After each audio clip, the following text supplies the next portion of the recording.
अच्छा, ऐसा धोखा हमारे साथ किया, भोगोगे। ये जो निकलता है ना भोगोगे, ये अकाट्य होता है। क्योंकि किसी का भी हृदय, मान लो किसी भी जीव जंतु को आप कष्ट दें और उसका हृदय आह भर जाए, तो वो आह वज्र की लिखत में भोगना पड़ेगा। वो आह किसी की ना लेना जिंदगी। कोई ऐसा कोई आह भर करके कह दिया तुम समर्थ हो, हम तो कुछ कर नहीं सकते, वो अंदर से तो फिर तुम्हारी सामर्थ्य काम नहीं करेगी, मिट्टी में मिला देगी। ऐसा नहीं कि आप जो कर रहे हैं कोई देख नहीं रहा, कोई हिसाब किताब नहीं, जो कर रहे हैं अवश्य में भोक्तव्यम। बहुत सावधान। जीव स्वयं नित्य निरंतर कर्मों के जाल को रच रहा है और अपने आप को बांध रहा है। आपको मुक्त होना है, बंधना नहीं। जीव का जन्म कर्मों के अनुबंध से होता है, कर्मों के बंधन से होता है, और उसको अपना ऋण चुकाना होता है। कर्मानुबंध ये बहुत सूक्ष्म विषय है। जैसे आप जिस परिवार में जन्म लिए हैं, तो उस परिवार के लोगों से आपका ऋण है, इसलिए उसी परिवार में आप आए हैं। और ऋणानुबंध उसको बिना चुकाए या बिना वसूल किए आप वहां से जाएंगे नहीं। आपको लेना है तो वसूल करना है, और देना है तो चुकाना है। ये पूर्व के जन्मों से निश्चित किया गया है। जैसे किसी के यहां पुत्र हुआ, जन्म से ही पैसा खर्चा शुरू हुआ, बड़ा हुआ तो उद्दंडता के द्वारा मार पूरे परिवार को क्लेश पर क्लेश देता चला जा रहा है। ये तुम्हारे कर्म का फल है। या ऐसे शक्तिहीन बुद्धिहीन ऐसे पागल है, पूरी जीवन सेवा करो, उनसे अपना हिसाब चुकाने के लिए वो आया है। अब परिवार के जो सदस्य जुड़े आके, और पत्नी आते ही पूरी हृदय में आनंद, परिवार में आनंद, और जीवन भर वो आनंद ही सुख देने के लिए उसका जन्म हुआ। वो अपना ऋणानुबंध होता है। वो आते ही भयंकर क्लेश खड़ा कर दिया, बीच में दीवार और झगड़ा, और ऐसा फिर अतरे दिन मारपीट शुरू, कलह अशांति, पूरा जीवन नर्क हिसाब करने आए। यहां ऋण चुकाए बिना कोई जा नहीं सकता, ऋण चुकाना पड़ेगा। किसी का ऋण वसूल करना है तो किसी को ऋण चुकाना है, दोनों काम करने होते हैं। अनेक जन्मों में अनेक लोगों के साथ हमने जो बर्ताव किए हैं, अच्छे या बुरे, वो होंगे। अब किसी आदमी को हम जानते नहीं, अचानक मिला, अचानक टक्कर लगा और मार पीट गाली गुत्ता सब कर दिया, चुपचाप सह लो। क्यों? ये आपका हिसाब है, पूर्व का हिसाब। हमारा उससे कोई द्वेष नहीं, कोई संकल्प नहीं। अचानक घटना घटी और हमसे द्वेष करने लगा, हमें पीटने लगा, हमें गालियां दे, ये हिसाब है, चुपचाप सह जाओ। अपने घर का भाई ही भारी दुश्मन बन गया और क्लेश, हिसाब है। एक प्रभुदत्त ब्रह्मचारी जी की वाणी में पढ़ा था, एक महात्मा जी भ्रमण करते थे, तो उस समय असरफियां चलती थी, मोहरे असरफियां, उनको भेंट में देते लोग। तो या तो ठाकुर सेवा में लगे तत्काल, या संत सेवा में तत्काल लगे, उसका संग्रह करके डोलना ये ठीक नहीं, बैरागी सिद्धांत में ठीक। तो जब 2, 4, 6, 8 ऐसे मोहरे हुई, विचार किया कि और भ्रमण करके जब काफी मोहरे हो जाएंगी तो प्रयागराज में जब कुंभ पड़ता है, एक बार पूरे सब अखाड़े के संतों को, अलग अलग संप्रदाय सब संतों को बुलाएंगे और सबको खुआएंगे। अब साधु है तो यही विचार करेगा, और क्या विचार करेगा। तो उन्होंने ऐसे डंडा बनवाया, बेंत, जो ऊपर से चूड़ीदार और भीतर पोला, और मोहरे उसमें डालते, और भ्रमण, जहां जहां श्रद्धालु भगत थे सबके यहां जाना और इच्छा रखना कि एक मोहर तो दे दे दक्षिणा। कामना कोई भी हो वो बांधती ही है, ध्यान रखना। इसीलिए प्रभु जो चाहे वो करे, अपनी चाह नहीं रखनी चाहिए, अपनी चाह प्रभु की चाह में मिला देनी चाहिए। धीरे धीरे वो छड़ी भर गई। भ्रमण करने वाले महात्मा चूड़ी लगाई, इंतजार करते रहे जब प्रयाग का कुंभ पड़ा तो चले। तो रास्ते में एक गांव में पूछा जाता है, जैसे कहीं लोगों को कोई श्रद्धालु ऐसा है जो संत सेवी है। कुछ लोगों ने बताया हाँ एक परिवार है बहुत संत सेवी है और आप मिलाते हैं। घर में रुका, खूब अच्छा हलवा पूड़ी पवाया और जो घर के मालिक थे चरण दबाए। चरण दबाते दबाते उनकी दृष्टि पड़ी उस डंडे पे, इतना मोटा और ऊपर से कुछ चूड़ी सी भी नजर आ रही। इस डंडे में तो कोई रहस्य है ही है। अब महात्मा जी को खवा पिला के सुला दिया। महात्मा जी जब सो गए तो पत्नी से धीरे से कहा वो डंडा लाओ बाबा जी का डंडा। वो चूड़ीदार जो ही खोला पलटाया तो सैकड़ों मोहरे। ऐसे संत रोज पधारे होगा, आनंद हो जाए। फिर पत्नी से कहा नाप के कंकड़ लाओ। वो तो महात्मा जी तो खाए खीर पूड़ी आराम से सो रहे। रात में पूरी प्लानिंग करके उसमें कंकड़ भर के चूड़ी लगाकर सिराने रख दी, सारी मोहरें हटा दी। महात्मा जी आराम से छड़ी उठाए तो वजन पक्का। वैसे बड़े लोग चतुर होते हैं पर ये नहीं जानते कि कर्म कितना भयानक होता है। और उनकी कोई संतान नहीं थी पर धन में इतना प्रेम उनको था। बहुत सावधान साधु महात्माओं के पास जो अर्थ है, गृहस्थी अगर आता वहीं से है पर अगर उसको जोर जबरदस्ती या किसी छल कपट से तो वो उसका विनाश ही करता है। आज तक का प्रमाण है। अब उनको ये भाव पता नहीं होगा या पता होगा तो लोभ के कारण वो उसको मान नहीं पाए होंगे। महात्मा जी गए प्रयाग में, किसी अखाड़े पर रुके और वहां प्रार्थना की कि कल जो है संपूर्ण अखाड़ों का निमंत्रण किया जाए और सब संतों को भोग पवाया जाए, उनको दक्षिणा भी दी जाए। महंत ने सोचा कि बहुत बड़ा है तो उत्सव है, क्योंकि प्रयाग में कितने हजारों संत महात्मा सब। उनका महाराज बोरों इसमें चीनी और टीनों घी लगेगा, सब व्यवस्था। बोले आप एक एक हिसाब हम करेंगे, हमारे पास सब व्यवस्था है।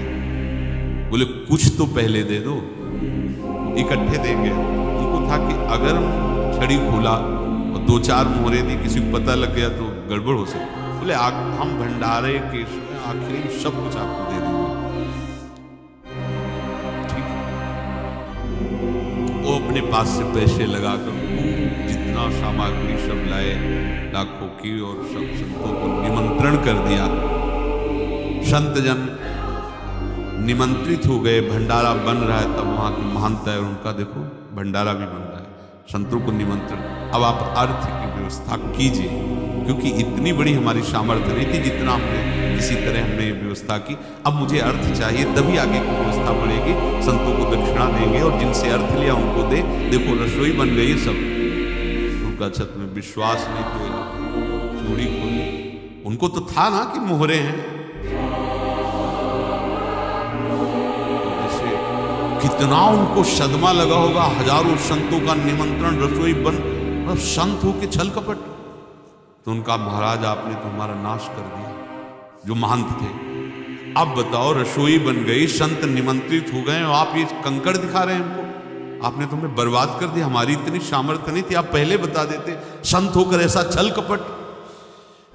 अब वो बोले तो क्या बोले, क्योंकि उनको पता था कि मोहरे हैं इसमें। अंदर से उनका चिंतन गया उसी से, अच्छा ऐसा धोखा हमारे साथ किया, भोगोगे तुम। ये जो निकलता है ना भोगोगे, ये अकाट्य होता है।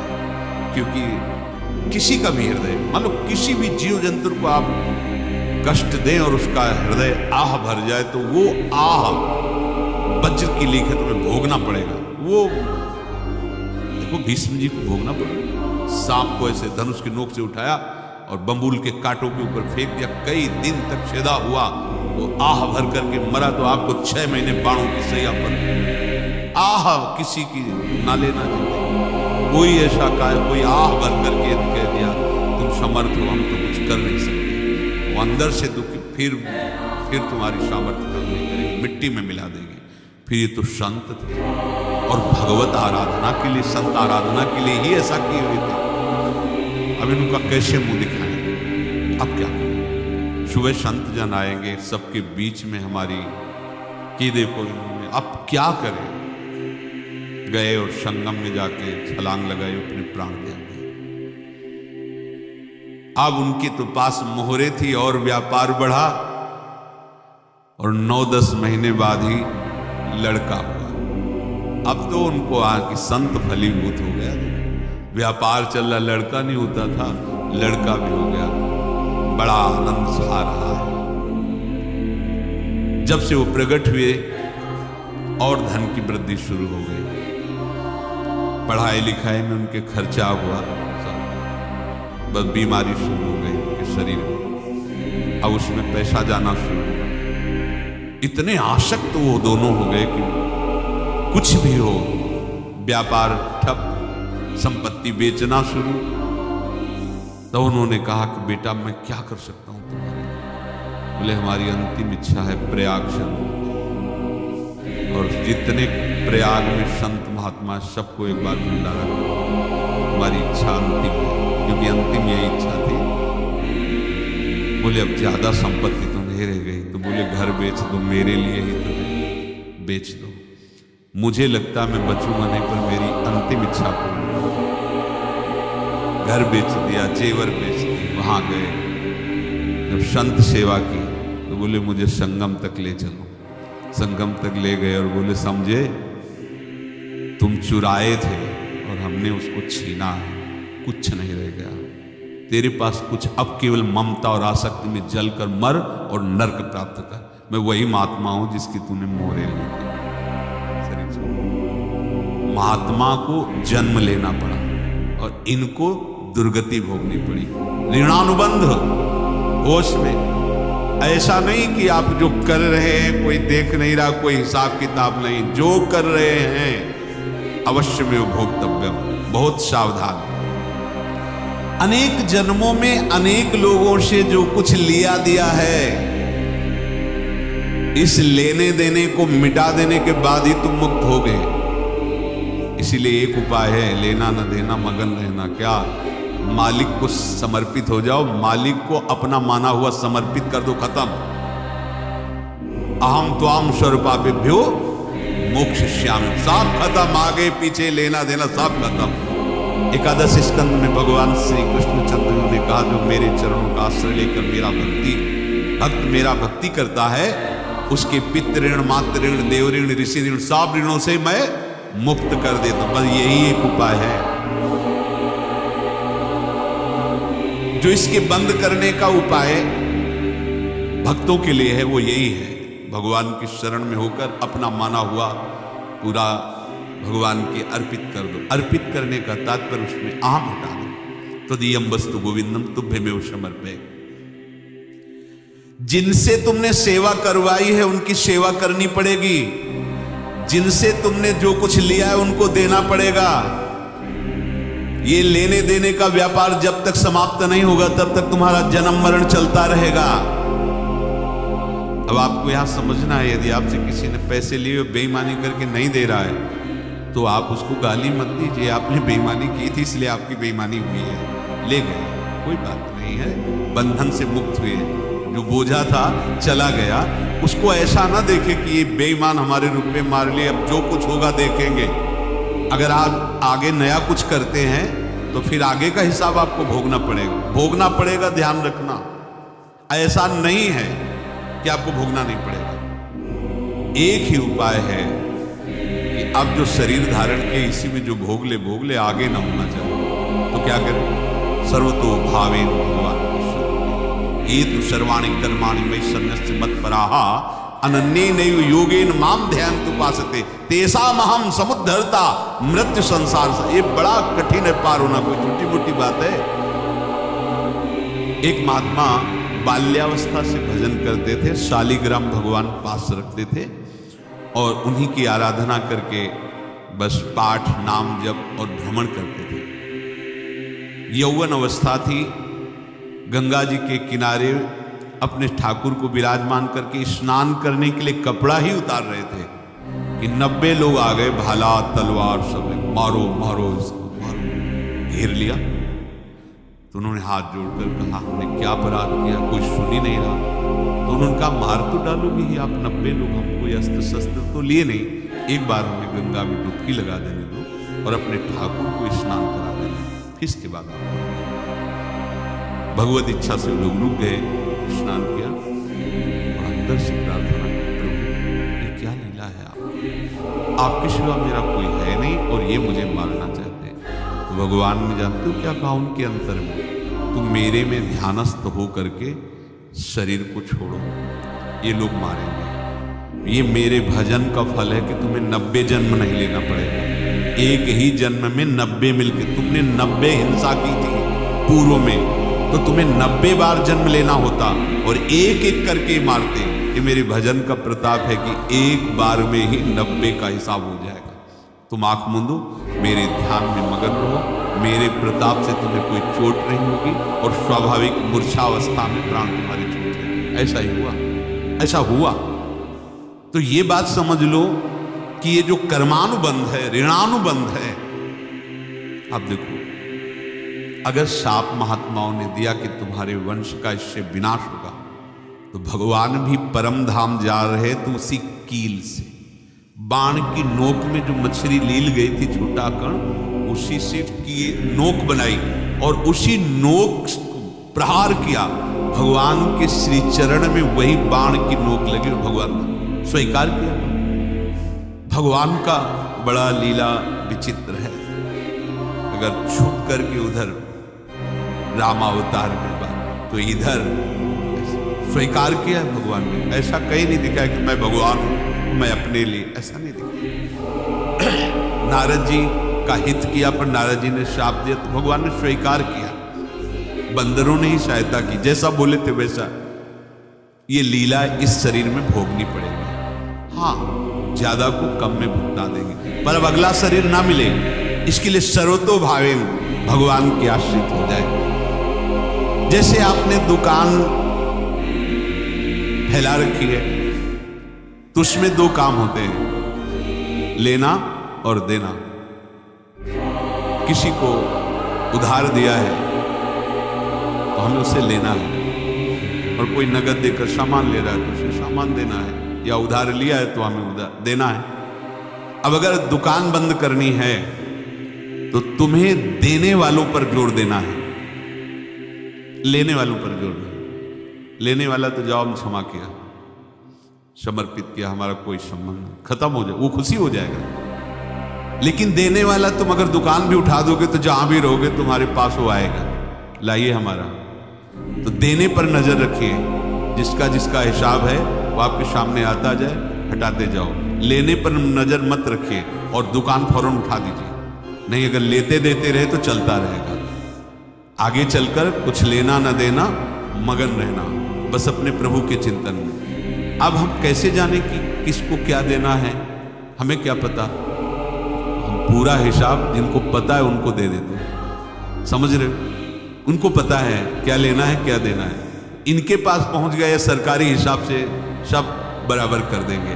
हमको अपनी जिम्मेवारी इनके चरणों में समर्पित कर देना है, तभी हम जीवन मुक्त होंगे। ये रहस्य की बात है। प्रभु कह रहे हैं यस्य सर्वे समारंभाः काम संकल्प वर्जिताः ज्ञानाग्निदग्ध कर्माणं तमाहु पंडितम बुधाः। जिसके संपूर्ण कर्मों के आरंभ संकल्प और कामना से रहित हैं, तथा जिसके संपूर्ण कर्म ज्ञान रूपी अग्नि से जल गए हैं, उसको ज्ञानी जन भी पंडित कहते हैं, बुद्धिमान कहते हैं। पूज्य श्री भाई जी महाराज कह रहे, जैसे वहां ज्ञानाग्नि से दग्ध कह रहे, तो अपने वृंदावन वासियों का प्रेमाग्नि से सब कर्म संस्कार दग्ध होंगे। जिस समय आपके हृदय में भगवत प्रेम का प्रादुर्भाव होगा तो लेश मात्र कभी तुम्हें दुख नहीं भोगना पड़ेगा। प्रेम का प्रादुर्भाव होते ही दुख का नाश हो जाता है। महासुख, जब प्रेम का प्रादुर्भाव होगा तो समस्त पाप भस्म हो जाते हैं, अशांति नष्ट हो जाती है, संसार ज्वाला स्पर्श भी नहीं कर सकती है। जब भगवत प्रेम का प्रादुर्भाव होता है, हो सकता है उस उपासक के जीवन में दुखों का पहाड़ टूट पड़े, परिवार खिलाफ, शरीर रोगी, अव्यवस्था, बहुत बहुत कुछ सब कह रहे हैं। इतना सब होने पर भी उसके हृदय में कोई भी दुख नहीं होता। ऐसा सामर्थ्यशाली भगवत प्रेम, भगवान के चरणारविंद का जिसके हृदय में प्रेम है, भारी से भारी दुख भी उनको विचलित नहीं कर सकता।